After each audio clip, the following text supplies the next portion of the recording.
vous avez vos chouchous, je dirais, dans ce roman, le docteur Cho en fait partie, et puis il y a des personnages plus sombres, mais vous ne les jugez jamais. C'est très difficile de parler de chouchou, à mon avis, pour un romancier. Pour ces personnages, on peut être totalement épris d'un personnage machiavélique ou ne serait-ce que parce qu'un roman, c'est toujours l'élucidation d'un secret par des voix qui ne sont pas des voix nécessairement rationnelles. Donc, le personnage central est le docteur Cho, en effet.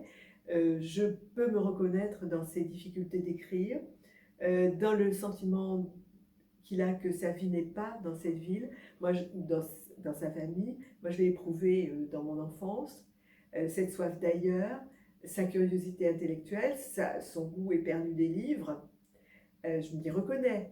Mais en effet, comme vous le dites, j'ai essayé d'être équitable et chacun a sa voie de vie VOIE, son chemin de vie, mais chacun a sa voie VOIX et toutes les voies sont présentes, y compris celles de ceux qui peuvent être, qui ont été d'une cruauté terrible ou d'une forme de cruauté dont on ne parle pas souvent, qui est celle de la différence, qui tue aussi bien que la violence. Vous êtes un peu la voix des sans-voix.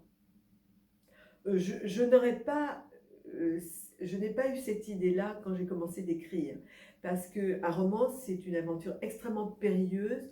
Donc, si on se donne des objectifs moraux, on est sûr de ne pas y arriver. On est comme une foreuse gigantesque. Enfin, vous savez, ces machines qui produisent, qui font les tunneliers, voilà, pour accéder à, à la lumière.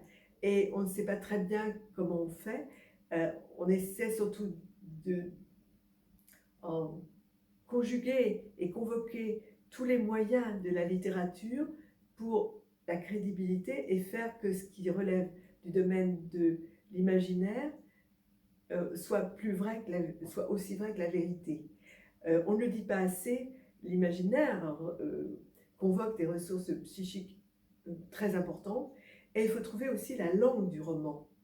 La langue, ce livre est aussi un travail sur la langue que le lecteur ne verra pas, mais j'ai voulu qu'il soit le plus limpide, aussi limpide que l'océan Pacifique peut l'être autour de l'île de la femme solitaire, pour que le lecteur ne soit jamais arrêté. Et il ne faut pas qu'il voie le travail.